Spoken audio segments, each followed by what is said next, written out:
Hey everyone, and welcome. Today, we're going to tackle something that's super fundamental in the financial world, the price chart.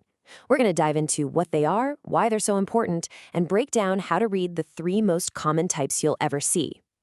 All right, so first things first. Why should you even care about these squiggly lines on a screen in the first place? I'm guessing if you've ever seen a chart like this, you've probably thought, what on earth am I even looking at? And you know what? You're not alone. It can totally look like a foreign language at first glance. But here's the thing. These charts, they are the essential tool for understanding how a market behaves. It's basically the playing field where the entire game happens. And this really helps frame it, right? It's so easy to look at price changes and think it's all just random noise. But a trader's job isn't about predicting the future with a crystal ball. Nope. It's about using these charts to manage risk, to figure out probabilities. It's about turning that chaos into something you can actually analyze. Okay, so how does that analysis actually work? Well, you have to remember that a chart isn't just a bunch of random data points. It's telling a story. It's the market story. So let's get down to basics. What is a price chart? Super simple. It's just a picture of an asset's price over a certain amount of time. Could be minutes, hours, days, whatever you choose. But it's actually so much more than that, isn't it? The really crucial thing to get is that every single chart pulls together all the buying and selling. We're talking millions of participants, huge hedge funds, regular traders like you and me. All their actions get boiled down into one clear picture of supply and demand.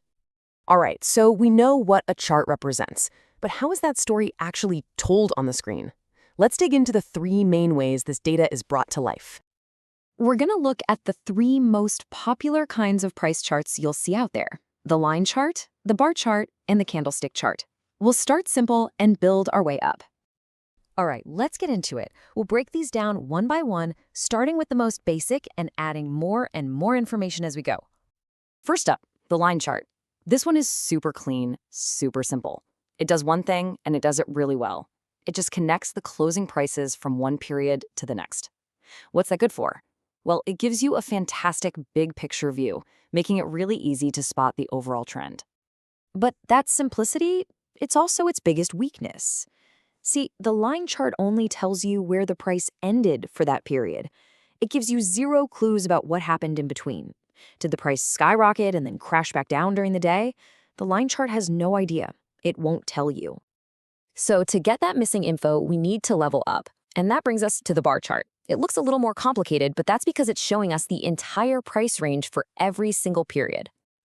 You'll often hear bar charts called OHLC charts. That stands for open, high, low, and close.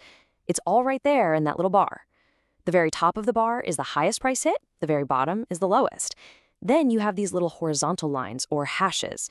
The one on the left, that's the opening price. The one on the right, that's the close. Boom! 4 key pieces of data in one tiny symbol. So this is a huge step up in the amount of information we're getting, but could we make it even easier to read at a glance? Like, what if you could see which way the price moved in just an instant? And that's exactly where the candlestick chart comes in. Now, it uses the exact same OHLC data as the bar chart, but it just presents it in a way that's, well, a lot more visual. A lot of traders really prefer it because that colorful block in the middle, what's called the real body, makes things pop. So let's dissect one of these, okay? That main block, the real body, shows you the space between the open and close price. And the color is everything.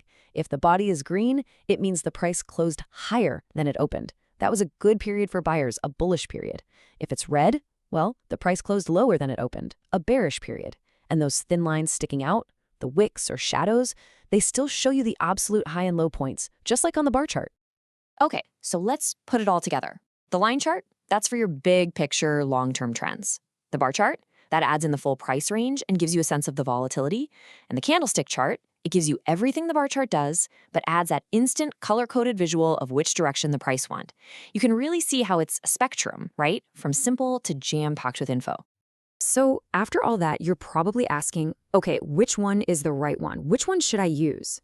And here is the most important thing to remember. The data underneath all three of these charts is exactly the same. It's the same numbers. The only thing changing is how that story is presented to you, how it's visualized. And because of that, there's no single best chart. There just isn't. It really truly comes down to your personal preference. Some people love the clean, no-fuss look of a line chart. Other people absolutely need that instant feedback they get from a candlestick. It's all about finding the tool that helps you read the market story in the clearest way possible. And that's really the question I want to leave you with. The data is the same. The story is the same. So how are you going to choose to read it?